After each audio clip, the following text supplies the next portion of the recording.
We've got an excellent group of panelists here for our discussion about real news versus fake news.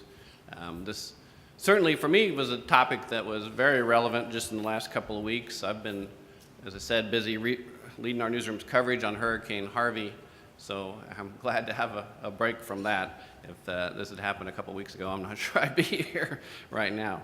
But it was interesting to me, during and after the hurricane, we were battling fake news as a local community newspaper. Social media is a terrific reporting tool. You can get lots of leads. Sort of think about in the old days when people would call in tips. Now they post them to Facebook. But the catch is when they called in tips, you could vet them first. Now you're kind of vetting them after the fact. And that causes a lot of rumors to spread like lightning via social media. For example, in our case, our city was under a boil water notice for about 10 days, and about a day after the water was restored finally and declared to be drinkable, a rumor got posted and spread via social media very quickly that the city was about to turn the water off again. That wasn't true, so we had to dispel that. We also had a rumor that the Guadalupe River was getting ready to flood. We have river flooding, and people posted again that the Houston dams were being releasing water, and that was going to flood Victoria. So we had to explain to people, well, that's not how the watershed works. The water from Houston doesn't come to Victoria. But it's interesting. We also had to dispel a rumor that the Canyon Dam, which does flow down our way, was going to spill and flood us. And that wasn't true. So there was all these are just a few examples. Water was definitely on people's mind after the hurricane, and there were many others that were happening fast and furious during the hurricane. One related point to that I want to make before getting to our panelists is the other lurking dangers of social media. We found out during the hurricane, too, something we'd seen before, but government officials increasingly want to circumvent traditional media sources and take their message directly to the people.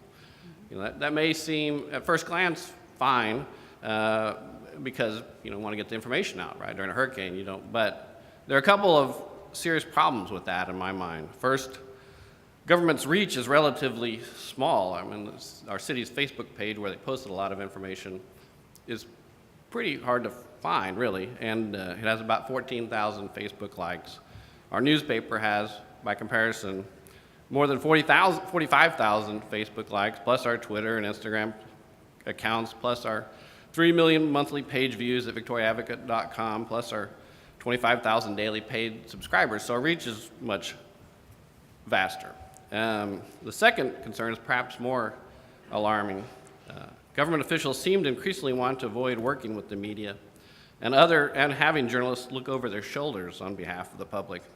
Our Emergency Operations Center made our reporter wait in a conference room outside throughout the hurricane's landfall. They said it was because there wasn't enough room for our pretty thin reporter. To us, this caused unnecessarily delay in getting critical information out to the public as fast as possible. So that's where our panelists come in. I want to get them in the discussion. We have 3 journalists with impressive credentials in watchdog reporting and a UT professor who can explain to us the dangers of false stories. And before I make these introductions, I want to let you know we plan to leave time for your questions, so be thinking of what you want to ask. We definitely want this discussion to be participatory. We'll get going. Introduce first, at the end, Eva Parks. We had a running joke with the panelists about how I might mispronounce everybody's name, so both Evas told me to think Wally. Eva. So thank you. Eva is a producer for the award-winning investigative team at KXAS TV in Dallas-Fort Worth. She has helped uncover mistreatment of wounded soldiers, institute change in police policy, and expose security and safety concerns at schools. So she had a long, impressive career, including with NBC News, covering hurricanes Katrina and Rita, so she knows something about hurricanes. She's won 4 National Edward R. Murrow Awards, 2 National Society of Professional Journalists Awards, and a National Emmy. Next to her, make sure I get my order straight, is Eva Ruth. Eva Ruth Moravec, a freelance reporter, has focused for the past year on officer-involved shootings of unarmed people. She created and wrote a grant-funded series published in the Houston Chronicle, Austin American-Statesman, and San Antonio Express-News. For her master's degree, she researched the reporter's role in the open records process to examine successful techniques. She's also worked for the AP and the San Antonio Express-News. And next to her is Eric Dexheimer. Did I get that right, Eric? All right. He's been a member of the Austin American-Statesman investigative team since 2006. Before moving to Austin, he worked for newspapers in Denver, Portland, Oregon, and New York. He attended the Columbia University Graduate School of Journalism, like a lot of us a long time ago. And then last but definitely not least is Art Markman, who is a professor of psychology and marketing at the University of Texas at Austin. There's a much longer title to that, but I'll go with that. And founding director of the program in the Human Dimensions of Organizations. He's also the author of several books. He's written scholarly papers on topics including reasoning, decision-making, and motivation. He blogs at Psychology Today and Fast Company, and has a radio show and a podcast called Two Guys on Your Head, produced by KUT. So great. It was, all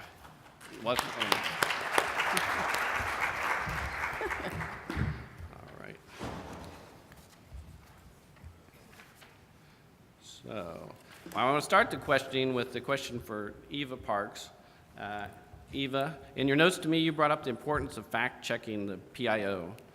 Playing off my introductory remarks, please talk to us about what you mean by doing that and why it's important. Yeah, yesterday somebody had asked me why I was coming here, and I explained a little bit about what we were talking about, combating fake news, and I mentioned that we'd be talking about the PIO and how we fact check them, and they jokingly said, the PIO is the last to know.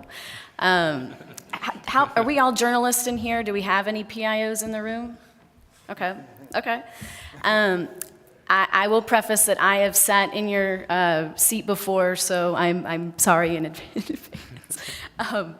Basically, I've seen a change over the last, I'd say, 2 years with dealing with the PIO.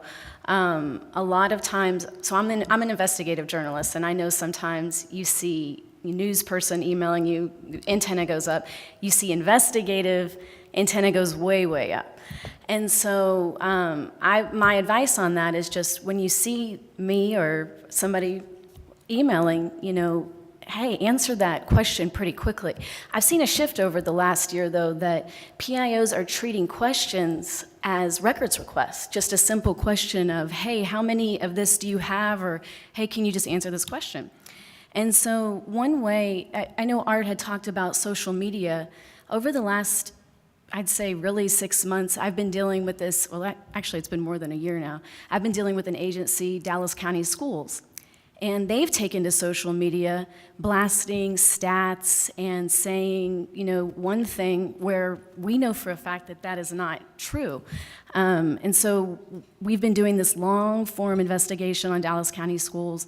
And so how do you combat this fake news that's being spewed out there? And the way NBC5 Investigates does it is open records.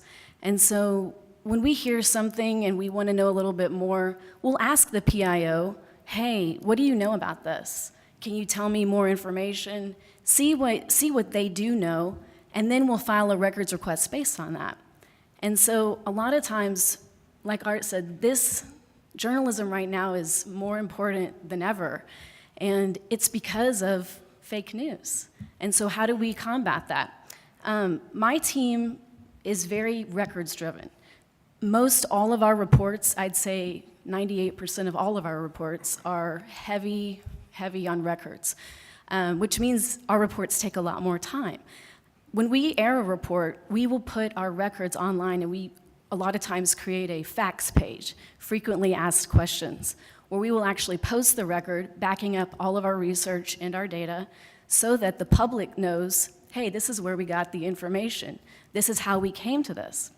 I want to just give a brief example because I know everybody here has some great topics, but one is this, like I said, the story we did with Dallas County Schools.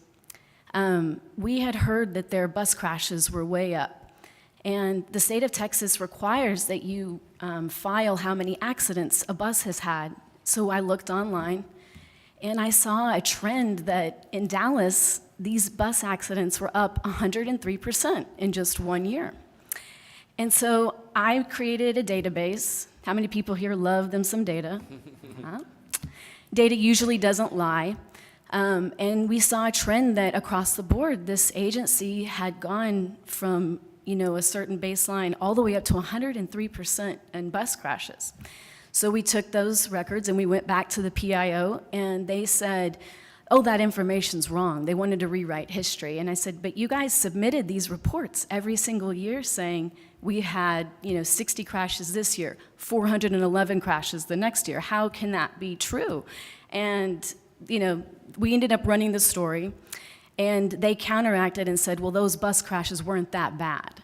And so, again, we stuck with the story, and that story just rolled into so many other stories. But the point is fact-checking the PIO. I'd say, all of us, the PIO is not your friend. They're a great resource, but you can't take sometimes what their word is, because sometimes they truly don't know the answer. And so records are your best friends. I think everyone here would reinforce that. And so don't take what you see as the end all. File records request, and the truth is out there. We right now, combating fake news is something that I think we're going to be dealing with for quite some time. But again, be transparent.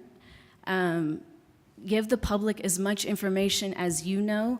Background your sources. Make sure that you're not putting somebody on, TV or in the paper that might have a really shady past. And put your stuff online. Show people how you got the information, and that's how we're gonna overcome all this. Thanks. That's interesting.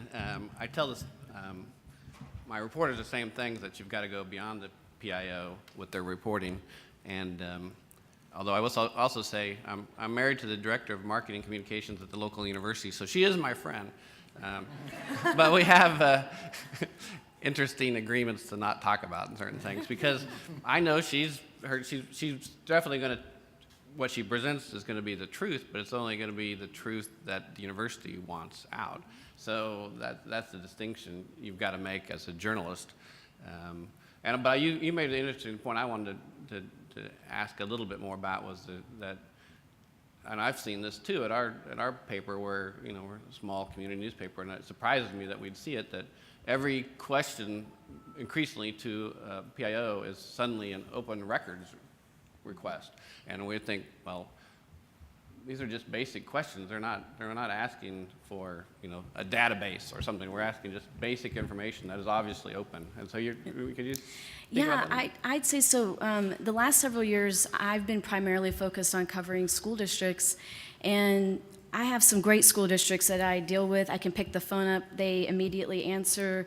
It's, hey, what's your deadline? And my deadline's not 5 o'clock or today. It's, hey, I do need the information sooner rather than later, but let me, I will work with folks, because I know stuff that I ask for is going to take time. But I've very much seen a shift within the last 2 years of ignoring emails, treating emails like a records request. And I actually will go to their boss, to their superintendent, or to somebody else in the department that is over them, and say, this person is being paid a very nice salary of XYZ, and they are not responding to our request in a timely fashion, which should be within 24 hours. Right. So I have no problem raising the flag. And I do know that your hands are tied as a PIO to only provide what is presented, and a lot of times you're going to folks asking the questions, and you can only say what you're given. So we understand that, but that's why we're going to go ahead and get the records ourselves, so that we can examine and make sure that that information is correct. Great.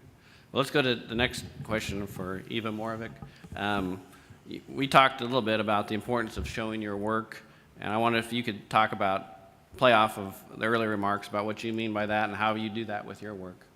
Sure. Thanks for having me here. I really appreciate that. So the past year, I've been dealing pretty much solely with law enforcement records of officer-involved shootings. And this is a topic that's obviously very divisive. And I don't make a lot of friends on either side necessarily, but try to get everybody to at least see where I'm coming from and come to an understanding of fairness.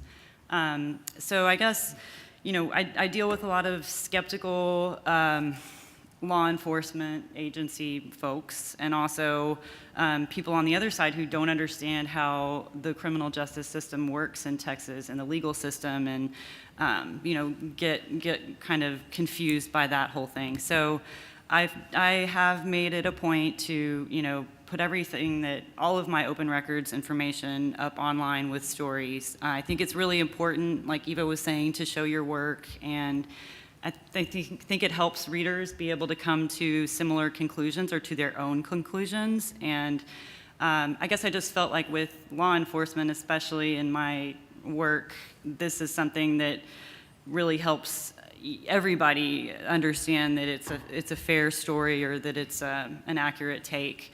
And I don't mean just records, but also pictures, even pictures that you aren't going to use in the story, have slideshows, have raw footage that's not edited, that people can see what the body cam showed or whatever it is. And I just think at this time, shootings and police trust with the community, it's kind of a difficult thing to get into, and I just really think that this is one thing that helps me make my case. And I have heard good feedback from, not everybody's always happy with what I write, but there is a lot of understanding out there, and so that's my 2 cents on it. In showing your work, just a follow-up question to that, because I think we all deal with that to one way or another. I guess there are 2 parts of that. One part is, I think we can often get help from the public in showing our work about doing it, but the second part of it is we can also just get sort of this barrage of criticism that I think can have somewhat of a chilling effect. I don't know if you have experienced either one of those 2 things. Both. I think probably a lot of people in here have. And yeah, I think that people read tone into stories, especially now. There's a lot of talk about media bias and fake news, and just thinking that a story is saying something that you're not really saying at all. I had somebody email me the other day about how I'm obviously an anti-gun, liberal journalist, and I actually spent some time shooting with my husband this weekend. So, there's these assumptions that people make from your story. So I think that showing the work can help them, see, that in communication with them and responding, and directing them to where you got the information. Like, Document Cloud has amazing tools for that sort of thing, and for collaboration, and just putting notes on stuff. And so, yeah. Okay. Well, let's go to Eric. As an investigative reporter, you regularly encounter fake news coming from officials pushing a false narrative. Tell us about some of that. Sure. So I'm not sure how helpful I'm going to be to this panel, because I don't have any really big answers, and I have an extremely narrow perspective on fake news. It's that of an investigative reporter. And my definition of fake news is also extremely broad, and it's the one that it's a kind of our working definition that we use on the investigative team at the Statesman, and it's everything that they don't want you to know, with a capital T, they. Yeah. And so it kind of leaves me in this weird position. I feel like kind of in the Old West, the funeral director at the shootout, right? It's like, oh no, I can't believe this is happening. And it's like, oh boy, I can't believe this is happening. It's like, I got a lot of business that I can work with here. So, the truth is that, fake news has been around forever, and that's because everyone lies, right?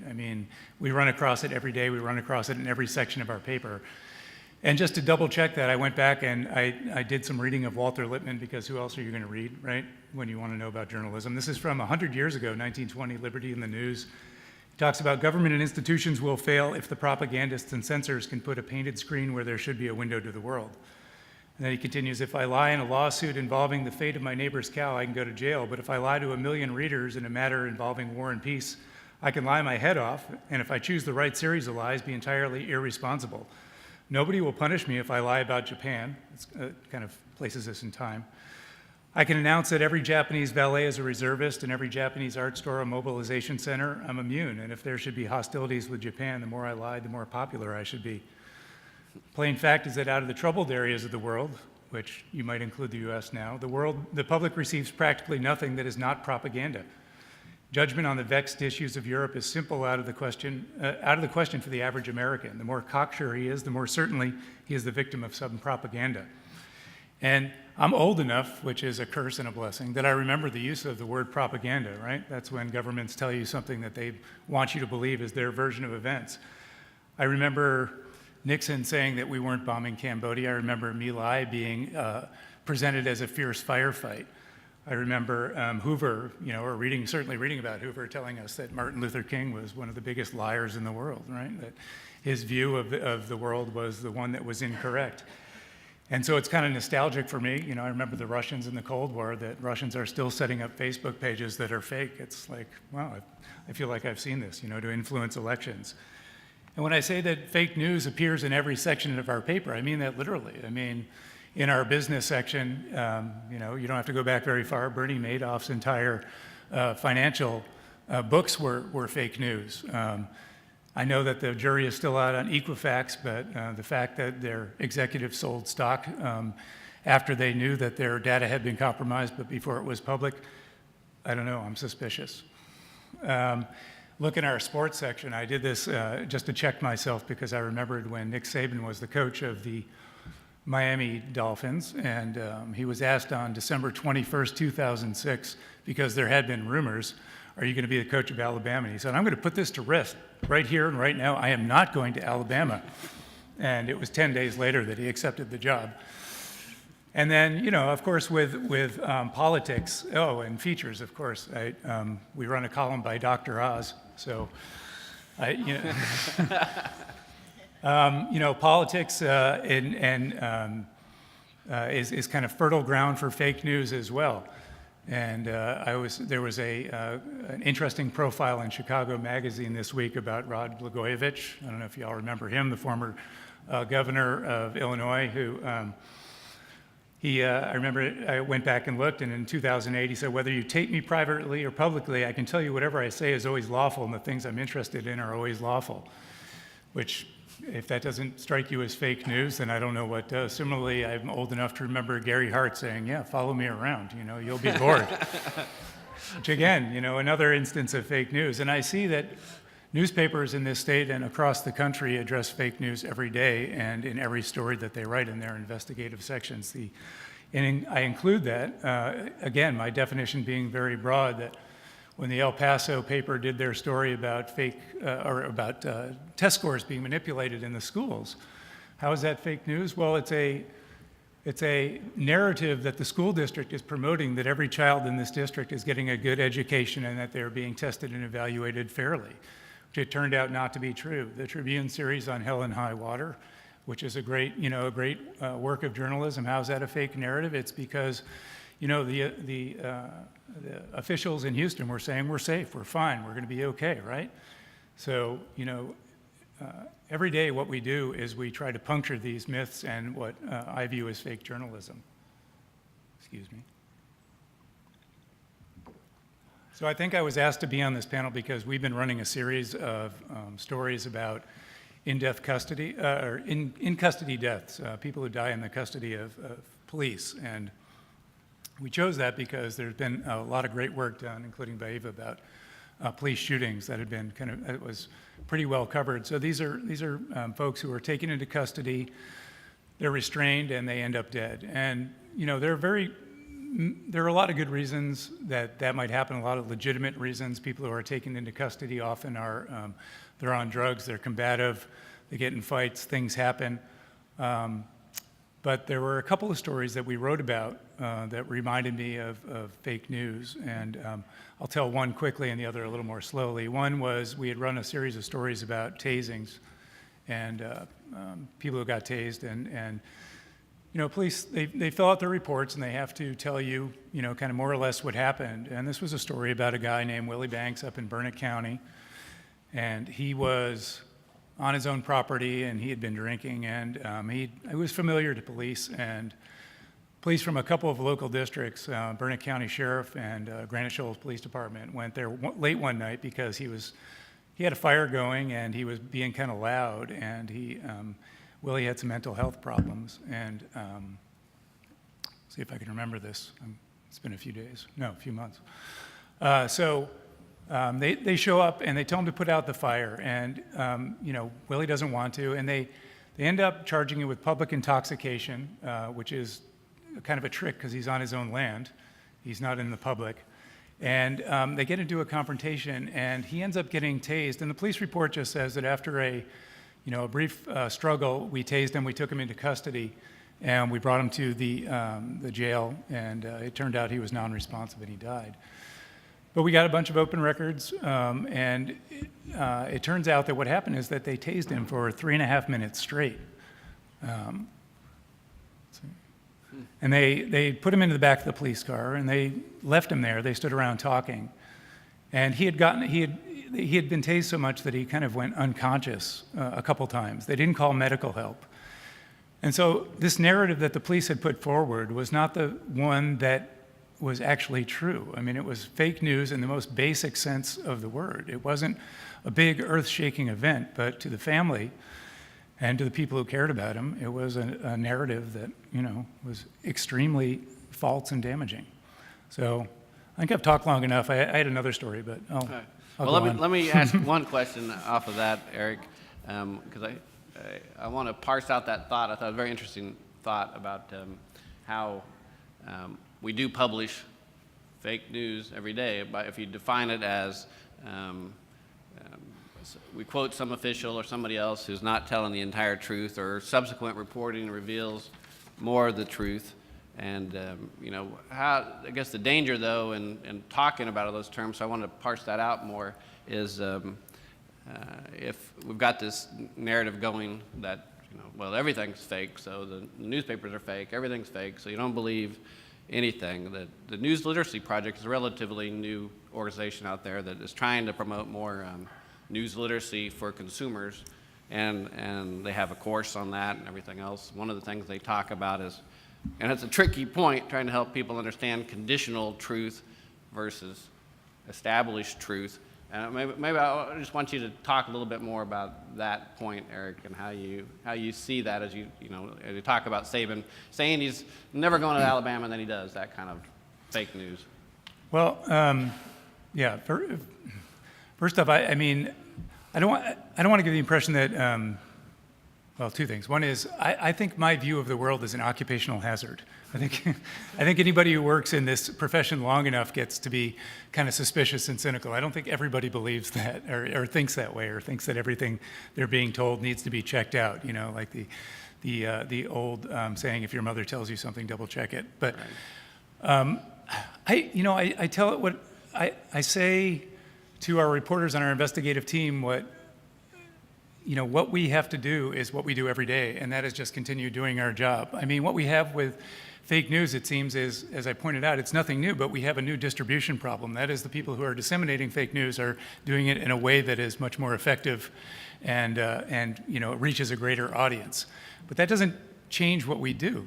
We go to work every day, and we double check what people say, and we do our best to print the truth, and we do it one step at a time, and we do it in ways that matter. So I don't necessarily know, that's what I said in the beginning, I don't know how helpful that what I'm saying is going to be, but I don't see our job changing. I see our job being the same, and our job being doubly important.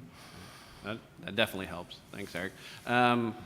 Let's go to Art, and I want to talk about this fascinating article you wrote about how fake news is dangerous because of how it sticks in your brain. So we'd like to think that we can just dispel fake news and tell people the right news and we're good to go.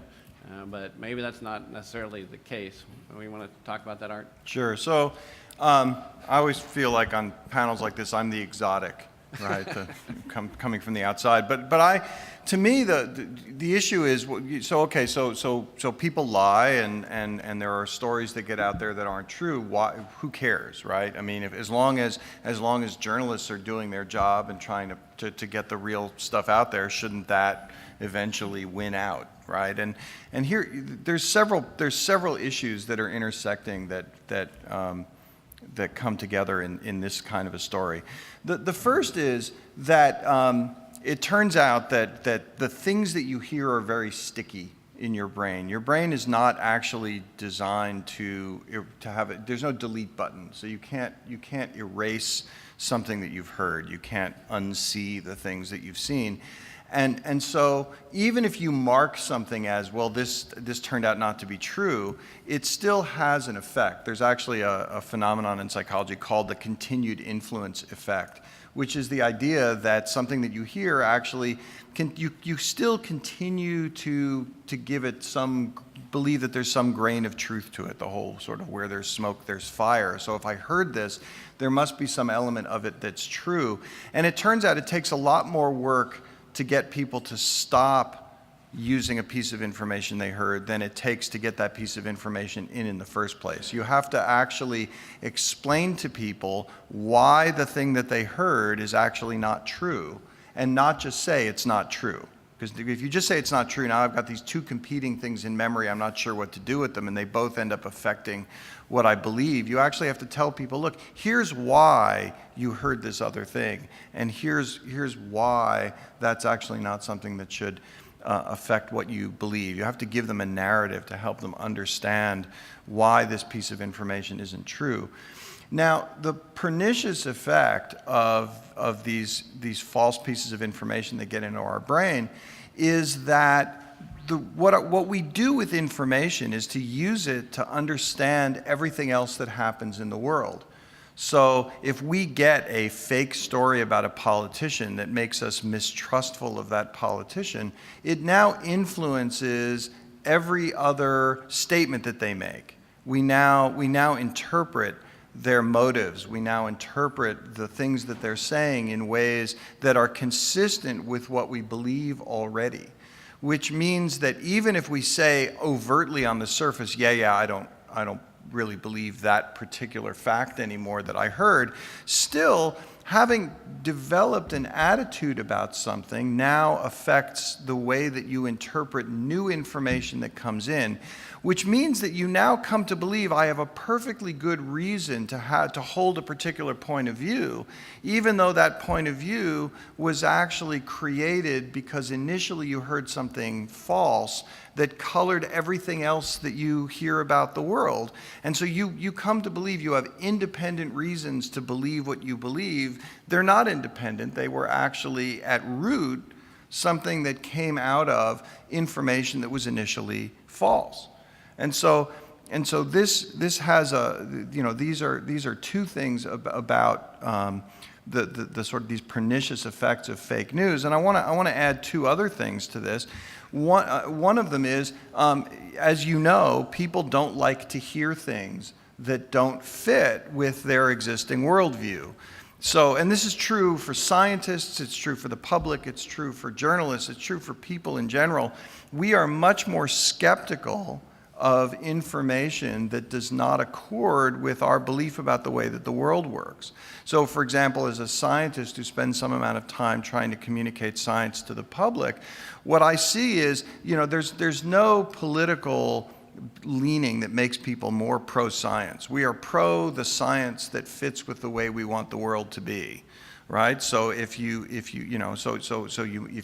want to disbelieve climate change because you'd like to continue driving your car, that's one thing. But on the other hand, if you want to disbelieve data about the safety of GMOs because you don't believe that we should be doctoring foods, right? Then you disbelieve that science. So we pick and choose which things we want to be skeptical of. And so and the reason that this matters so much is, back a long time ago, if the government wasn't necessarily behind a particular fake news story, it was hard to get it out to the public in a way that looked trustworthy. It was really hard to believe something that was on a mimeographed sheet, right? But now that you can create a website that looks authentic, or you can create, for $1,000 you can get all the video equipment you need to make your videos look professional. It's now hard to tell from the surface which sources are ones that you should be paying attention to. And there's so many avenues to get information that what we see is people gravitating towards outlets that accord with their views, which then reinforce the opinions that they already had. It was so much easier when there were 2 newspapers in your town and 3 TV networks, and you were forced to grapple with information that would shake your worldview a little bit. And now we have created a whole series of echo chambers in which people can just pay attention to the sources that tell them things that they already want to believe. That's the problem. And I'll just say one word about, well, so what can we do about that? What we have to do about that is not just to continue to do the good work that we do, but to go out of our way to try to bring that work to audiences that don't necessarily want to hear us, which means, so I'll give you an example. I write a lot on things like habit change, and recently I got, some of my work got featured on the 700 Club, and some of my friends were like, "Dude, really?" I was like, "Yeah, why not, right? I mean, let's go beyond just the people who go looking for science on a daily basis. Let's bring it to the places where people didn't necessarily tune in to get that." And I think that we have to find ways not just to preach to our choirs, but to go out on the streets and preach on the street corners, even if it makes us look a little crazy sometimes. That's a great point. I want to play off that a little bit because sometimes I get frustrated when I come to these panels and myself, and all I hear is the problem and no solutions. And this is a big problem, and we probably won't have a solution. But I want to talk about that. What can we do about that? And in my 35-year newspaper career, I've never seen a point in time quite like this one, in which people are debating facts. There's this confirmation bias that you talk about. It's a dangerous time to me, a very dangerous time. And I'd like to hear from each of the panelists about what they think we can do about that. That's a big curveball for them. And then I want, after that, open up to the audience and talk about what you think we can do about that, any questions that we've got. I'll try to start off the top of my head about what we can do about that. I'm a community newspaper editor.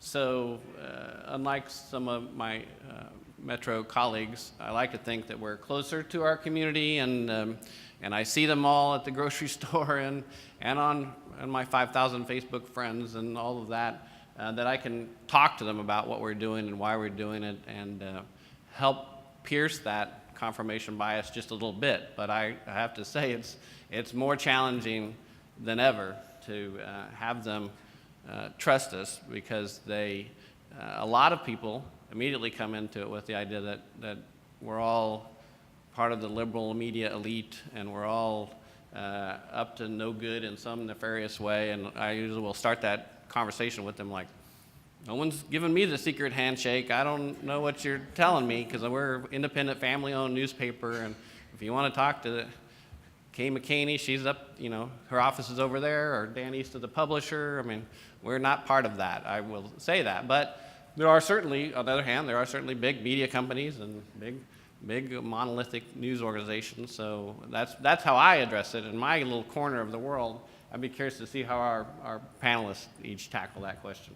Oh man, where do I begin? I'll go back to kind of the comments that I said before. We are as transparent as we can be, and I think that we go extra layers by putting our stuff out there for the public to look at. And to Art's point, we are in a world right now that people customize their news feeds. People pick and choose what they want to see, what makes them feel comfortable, who they trust. And I'd like to think in Dallas, people trust NBC5. We're fortunate that a lot of our reports, we are partners with the morning news. We're lucky that our reports get to go in the paper, so we have a different audience that we can get that message out to. But I mean, at the end of the day, people are going to pick and choose what they want. We have to bulletproof our report to be correct and accurate, because all eyes are on us now more than ever. And I just, it is a time that we have to get it right. and there's no room for error. And again, I think as journalists, putting your work out there and showcasing how you came to your analysis and how you did it, in the time that I've been on our investigative team, yes, there's those difficult conversations that people may not like the story that came out, but we've always been considered very fair and honest, and we will continue to do that. Eva Ruth? I don't know that I have any amazing answers to this, but I agree that, you know, being transparent with your work. I also think that saving time and space, bandwidth for these documents, for resources, even if they aren't going to get you a bunch of clicks, it's still important to show the process, and also saving space and time and stories to say, this came from an interview, this came from an open records request. And, you know, I know that when words are, you know, your business and you're cutting them, that also, you know, that attribution might be cut out sometimes. But I think it is important, that's part of the whole show your work thing that I think, you know, makes a big difference. People need to know we have to put in a FOIA request for certain things, for these questions that used to just be questions, you know, and they wouldn't answer the FOIA request. And I know that space and time is all at a you know, a very high commodity price right now, but I do think that it's important to save effort for that and to not just base the value of the work on clicks. So that's my take. All right, Eric, want to tackle that one? Sure, you bet. Yeah, the short answer is I have no idea. And as I was talking to Jim before we started here, I'm hoping that there are a lot of really smart people in this room who are going to figure this out. The less short answer is what I said before, that we have to just keep on doing our work and kind of, you know, keeping your eye on the ball. And the third part is I don't know, I've started to wonder. There was a story this week in Politico about how, you know, Facebook has been tagging news that they've identified as fake, and among 18 to 25-year-old men who read that, they were more likely to believe it if it had been tagged as fake.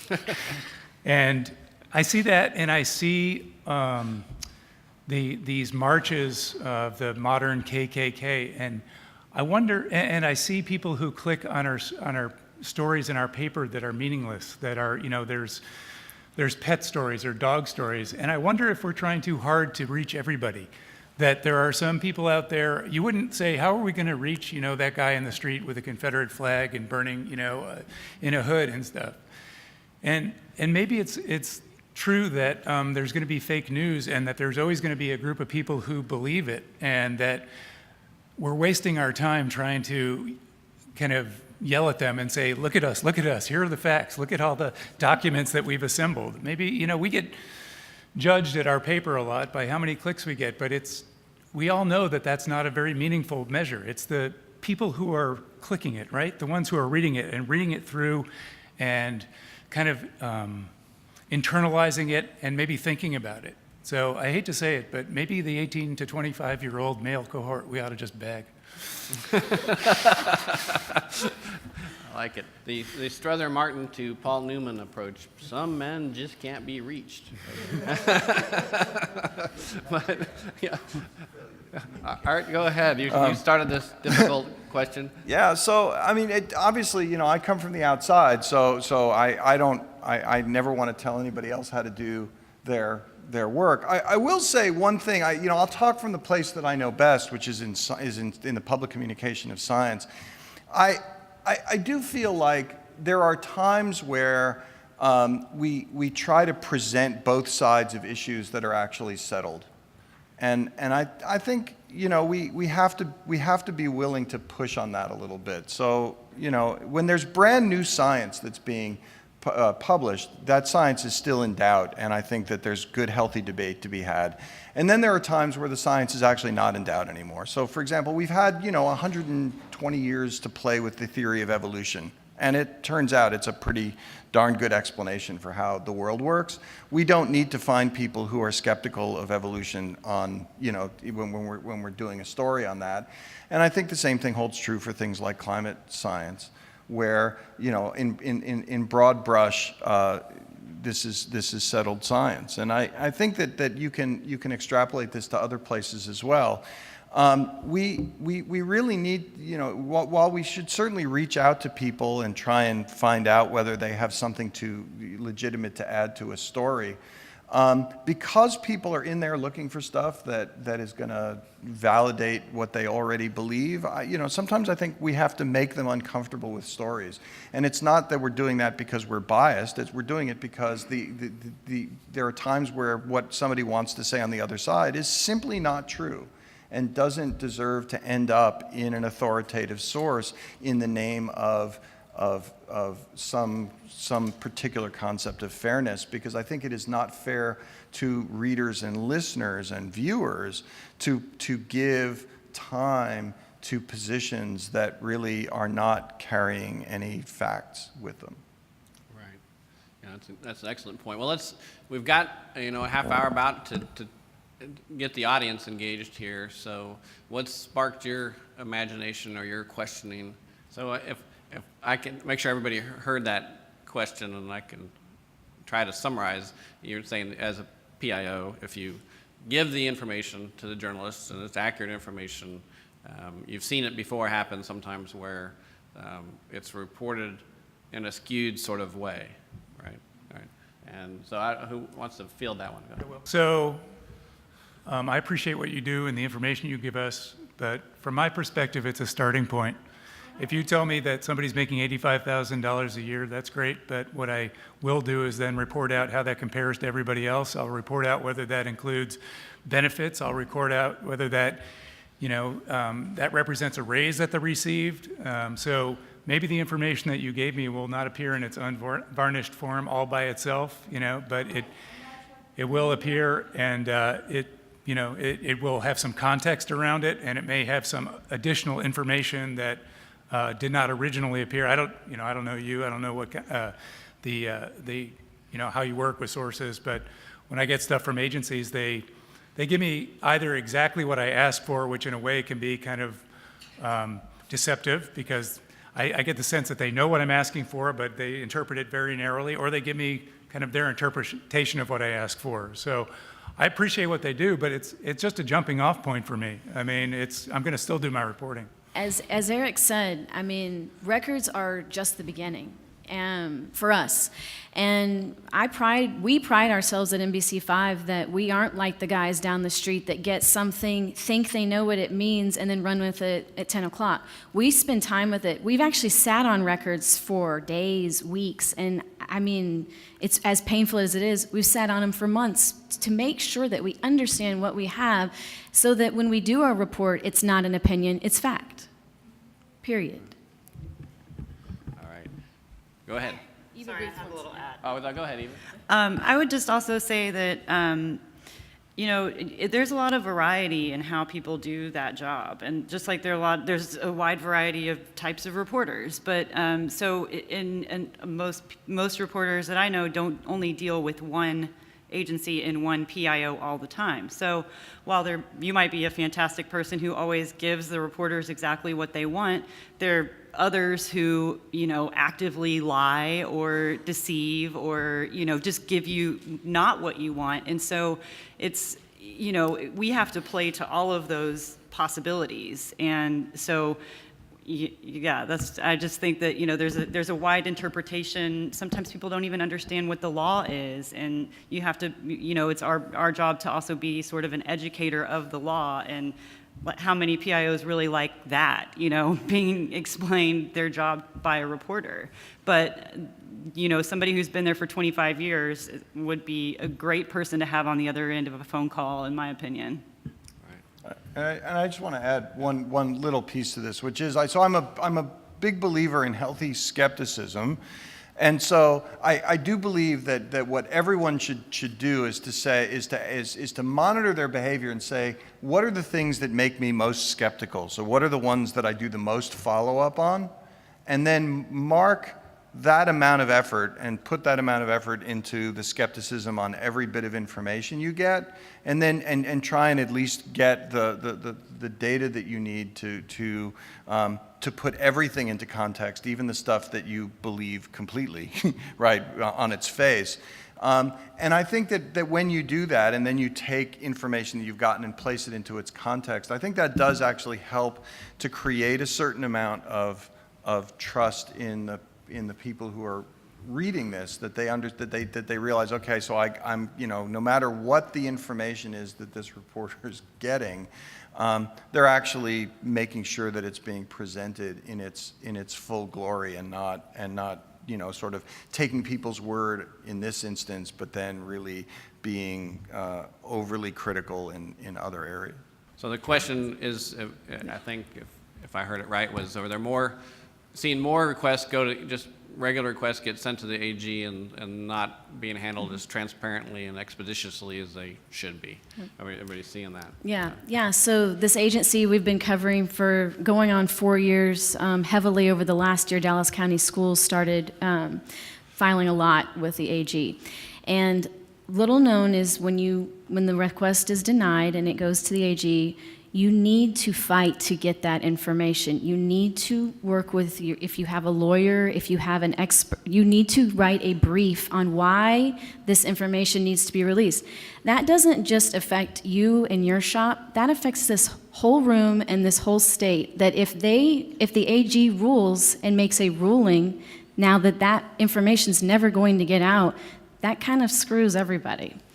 And we try every single time we're denied, we write a brief, we look at the rules, the code that they've cited on why. I love the blanket code that they list like 15 different codes, and I always reply back, really? And I call the AG's office. You call when this happens, you call the AG's office and you ask for the ID number, and so that you can file a brief in support of releasing that information. I really push our shop to do that as much as possible because, again, it's not just for us, it's for everybody at the end of the day. Yeah, and I would say in those letters, the rejection or the whatever request for an opinion letter that goes to the AG, see them as sort of rejection letters. They lie. Sometimes they lie. Sometimes they say a case is still under investigation. Well, it's not. The person's already been convicted. So write your own letter, and it doesn't take an expert. All it takes is print out the handbook or find one in the office and find the code that they're citing, and you write and say why that's not true. And I was surprised this past year how many records I was able to get by submitting my own letter and just being your own advocate and standing up for what you feel like you deserve, and also being scrutinizing what they claim and why they're claiming those exceptions.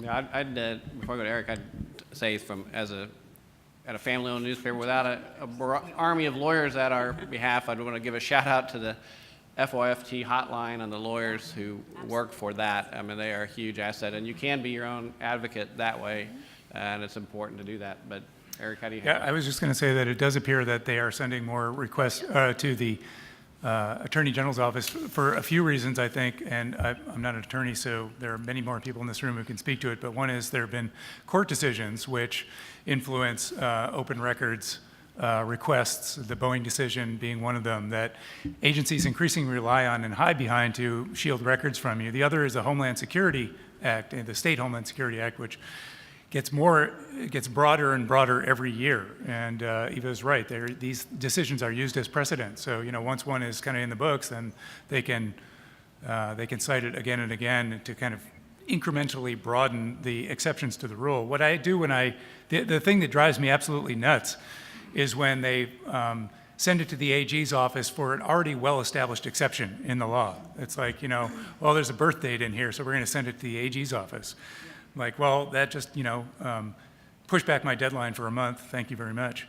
And so what I've started doing is just saying in the request, I stipulate to every exception that's under 552 and, that is already codified, and let's just dispense with that. Okay, so for everybody, the question from Maud was about providing context in a story versus the reader saying that is opinion, and how do we make that clear to readers? And your thoughts?